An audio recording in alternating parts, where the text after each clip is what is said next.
maybe just a moment to acknowledge all the good work that's happening around here, even under these bizarre circumstances. I want to acknowledge Pegatha for finding 7 people and a conductor to play the bowls every week. Yeah, those, if anyone doesn't know, the bowls are these crystal chakra bowls that we start with every week, and how important they are to many of us to hear those. It kind of just reminds us that we're beginning this process of celebration. So I'm grateful, and so many others of you that have done work to keep this place going through these very strange times. Margot McGeorge has been coming in and helping. Rick Sherrill has been here every Saturday since March on his, as a volunteer, and April Connor does everything that she can do to help as well, plus our treasurer. I could just keep going, Tim, and so many people that have really helped. So thank you all for the work that you do to keep this going. What I've noticed about this thing of this pandemic is that, I don't know about you, but for me, I've gotten into this routine. I know what I do every day of the week, and I do it. And I get up knowing I'm going to do it, and it just becomes this cycle that continues and continues. And what normally for me, I'm a pretty big picture kind of person, and I'm thinking about things beyond that myopic look of what is mine to do. But I've kind of lost that in the midst of all this. I've completely lost any interest in watching the news. But what that one thing that caused was this week, early in the week, I'm sitting kind of thinking about what I need to get done this week, and I went, it's July. We're supposed to be doing our prosperity class series. And I look over at David. He found this center. He and Shirley found this center from that summer class that we've done way back to when we were in the cornfield in Fairview. Well over 20 years ago, we started this. And it has become a signature of who we are as a community. And it didn't even cross my mind. And then suddenly everything kind of shifted. Some checks showed up in the mail to Barbara and me from Mission Health, which is one of those things that you want to get up and tell people in class. I got money from the hospital. You know, and other things happened. I got some correspondence, which I'm going to share with you in a little bit. But it all started moving. And then without me even saying anything, Devon chose Barbara's Best of Barbara to be about prosperity. You'll notice during this time of year, Barbara has gardenias in her hair. And the gardenias don't care a bit about a viral pandemic. They're blooming very nicely. But what's going on is that it's time to talk about our prosperity. It's time to relate to that. And Barbara did a great job in what we've already seen. And what I want to do is share some ideas around that as well. This idea that we are prosperous beings. We are intended to be prosperous beings, that we are called to be prosperous beings. And I know that that's not necessarily the way all faith communities look at it. Some think that being impoverished is some kind of a virtue. That's something that in the Catholic Church, that the clergy all take a vow of poverty. Ooh. Bless them. They do good work. I'm not taking anything away from them as human beings, but that one I just don't get. And there are plenty of churches where the minister will get up and teach a lesson about how noble it is to be poor and that your riches come to you in heaven. Well, we teach that heaven comes to you here. So if we're going to have riches in this faith, it's going to have to happen here. And that was an applause. So, yay. Thank you. So let's set some ground rules for what this thing, prosperity, means. When I talk about prosperity, I'm not talking necessarily about just money. Because people, I know a number of people, and you probably do too, that have a lot of money and they're pretty miserable. So being happy and being prosperous, if you're going to be prosperous, you're going to be happy, but you're not looking for happiness through your prosperity. You can have happiness at any moment. It's also prosperity. It's not about the acquiring of things, of stuff. I have no problem with stuff. I think having physical things like a nice car and a nice home and gold, is a nice thing. But that's not what's prosperous. That's not what we're talking about prosperous. In fact, my research tells me that the real idea of prosperity is about flow. It's about the flow of energy. And that is where prosperity lies. It isn't about holding on to stuff. It's about giving and receiving. It's about being in, you've heard me say 1,000 times, dynamic flow, meaning that stuff comes to us and we send stuff back out, money, energy, time, support, whatever it is. And when we do that, we do it better than we got it. And then we get better than we gave it. And that cycle continues as a spiral of improvement of our lives. And that when we understand that, it makes perfect sense to us how we should live our lives. That it is our job to be prosperous. It is our job to live a life that appreciates and enjoys the benefit of being on planet Earth. It's really not noble to be miserable. And our founder, did a good job of talking about that. Actually, I'm going to say I wanted to talk about one other thing before I share this quote from Ernest Holmes. This idea of being prosperous shows up in the traditions of the Judeo-Christian faiths. And one way that I really like is what it shows up in the story of Moses. Not personally Moses, but the whole idea of the Israelites, who were at 3 phases during their experience with Moses. The first phase was when they were experiencing slavery and living in Egypt. At least this is how the story goes. I'm not suggesting that all of this is historically accurate, but it's an interesting story that through their being enslaved by the Egyptians, that they had to struggle, that they never had enough. Life wasn't working. And how many people on the planet come from a place of, I don't have enough? It's a hard place to be. And then this guy Moses shows up, becomes a clear figure of these people, and manages to get them out of Egypt through some pretty amazing set of circumstances and across the sea into this land that's really a wilderness. And it may have been the land that their people had come from, but it was generations earlier and nobody knew the land. So to them, it looked like a wilderness. But in the midst of it, in this story of Moses and the Israelites, the story is that every morning they would get up and there would be food available to them. They called it manna. And that water would spring forth from the rocks. And that they had what they needed to live. Yet, for what it says 40 years, and 40 just is a symbol for a long time, but for a long time, they had what they needed, but they were still wandering in the wilderness. They still weren't satisfied. They still weren't fully experiencing what they had come to experience. And then, of course, at the end of that wandering, they finally are led by new leadership into the Promised Land, as it's called, which is the land of more than enough. They called it the land of milk and honey. It's where they had everything beyond their wildest imagination. And they began structuring their society in that wonderful place. That's how the story goes. And it's really a metaphor for our lives, because most of us go through that thing of not having enough, not having nearly enough, not feeling fulfilled, not feeling satisfied, not feeling successful. And most people go through that kind of a phase. Short phase, long phase, it's really up to the individual. But then we get to a place where we learn how to sustain ourselves. And we're okay. We've got what we need. We've got a job. We've got some income. Life's okay. We get the bills paid. But life's not filled with joy. We haven't really found our prosperity yet. And then we move into that phase, hopefully. Not everybody gets to. But I'm knowing for all of you and for myself that we move into that phase of more than enough, where we feel fulfilled. And the difference that happens in that is suddenly we're working beyond ourselves, and we're in that dynamic flow of energy and life. And everything that we receive, we put out into the world even more abundantly than we got it.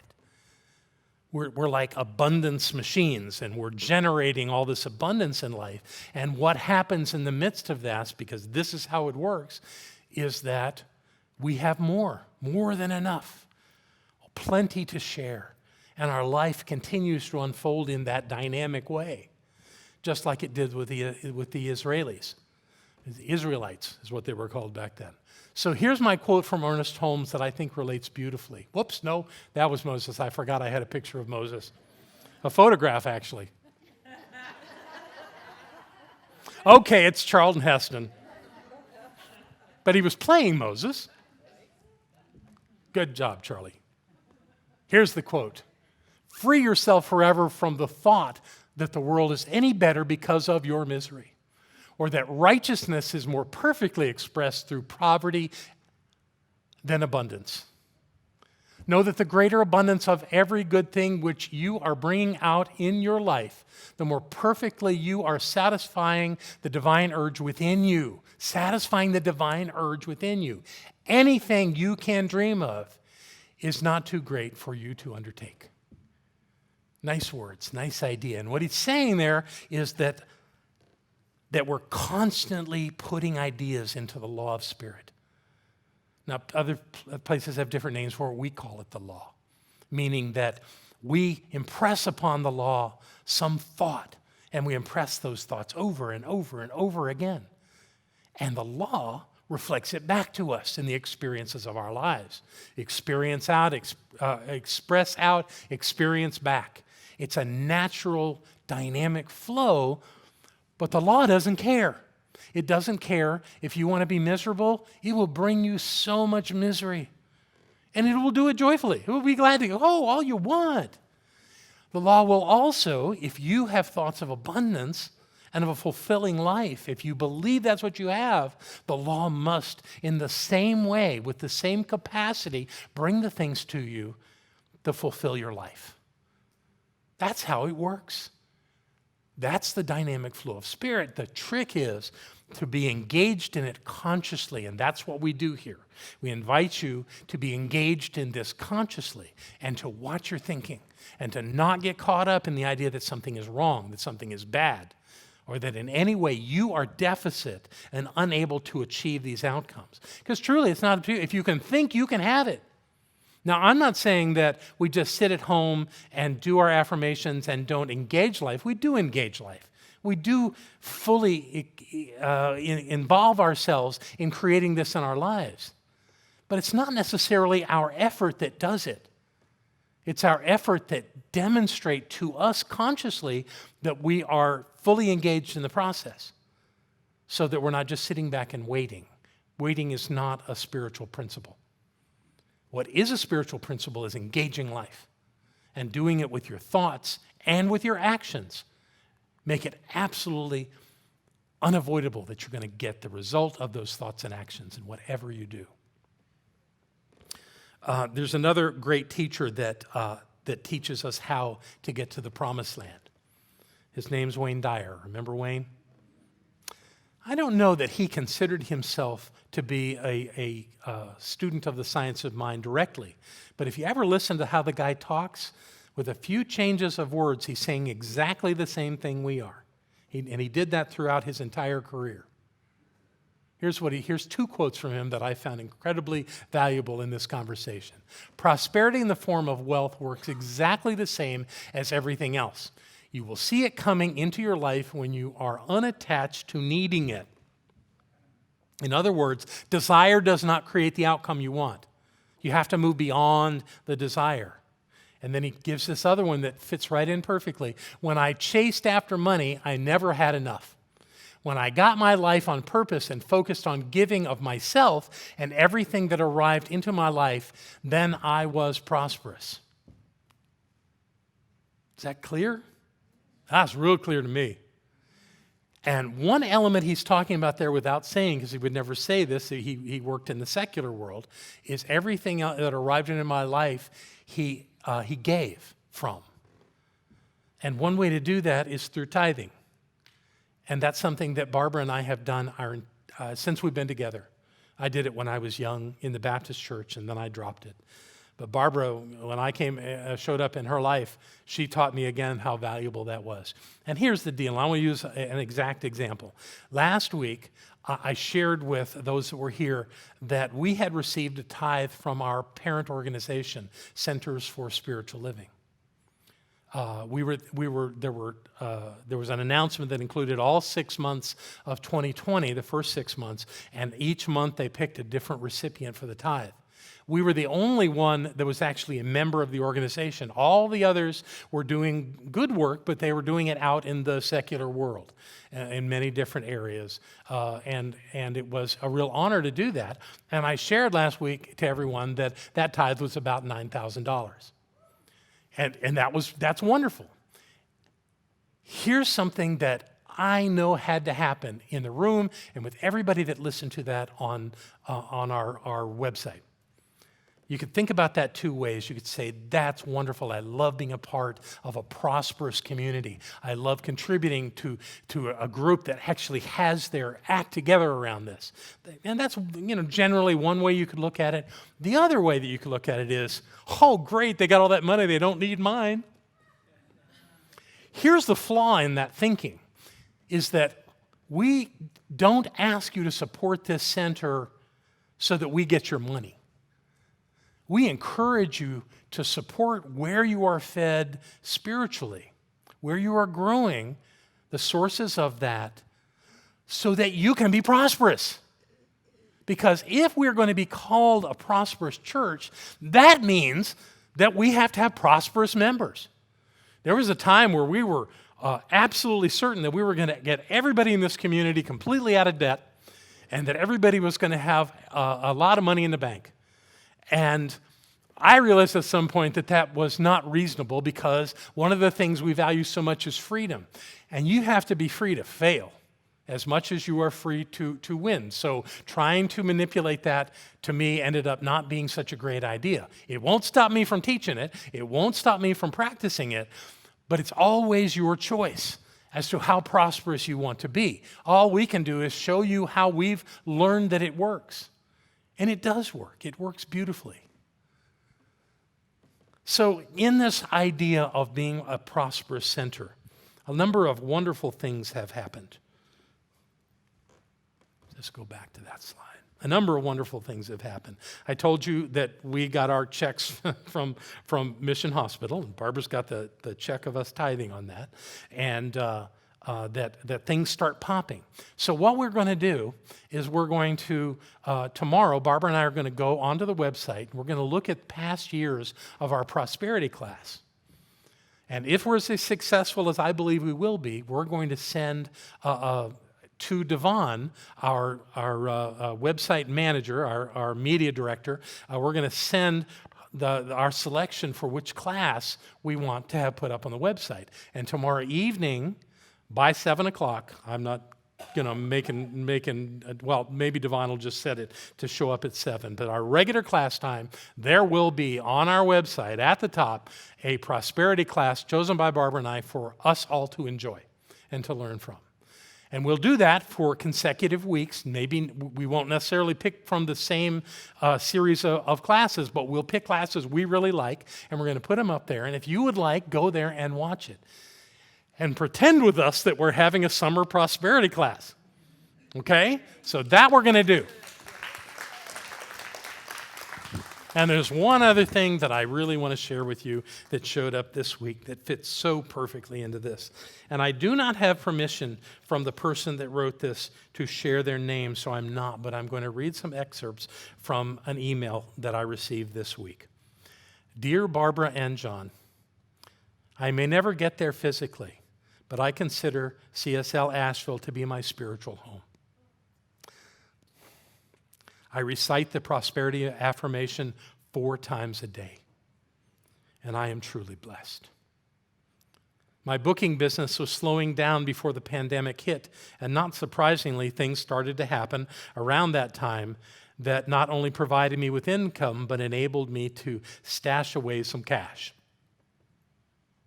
I got a job with a small essential business 10 minutes from my home, so I was working while others were being laid off. I received a $5,000 commission check for advertising sales I had made in the fall. That's of 2019. And get this, my ex-husband, who I haven't had any contact with for 25 years, died. As a result, I started receiving 100% of his Social Security and his corporate annuity, giving me a base income of $2,260 a month for life.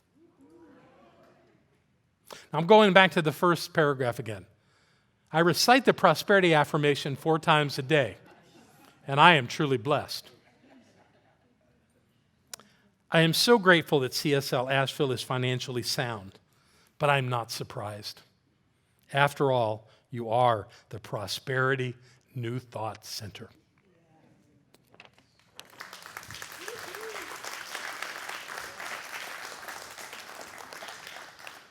That woman has never been in this building. She's one of thousands that find us online and follow us. And good things are happening. And if they're happening out there, they need to happen in here, right? So here's where we go. Right now, I am deputizing all of you as members of the summer prosperity class and members of the what we call the increased income program. Okay? You're all in the program. And with that, we're all going to repeat our increased income affirmation. So put on your masks and stand up and let's belt this out as soon as I get my mask on. Because I will not ask you to put one on if I won't put one on. Okay. You ready? And you see where it says say your first name? Don't say your first name. Say your name. I, John, know that God is the source of all supply and that money is God in action. I know that my good is here now. I am so rich and so full that I have an abundance of money to spare and to share today and always. I know that true prosperity includes perfect health, perfect wealth, and perfect happiness. This word, which I speak in faith knowing, now activates universal law, and I accept the results. I bless all that I have now, and I bless the increase. I bless all the others in the increased income program of our center, and I know that we now prosper together in every way. I give thanks for this good, and so it is. Yeah! We'll post this on the website too, so you can get to it easily. She does it 4 times a day. How many times a day are you going to do it? Let's see what happens, okay? I love you all. Have a fantastic week.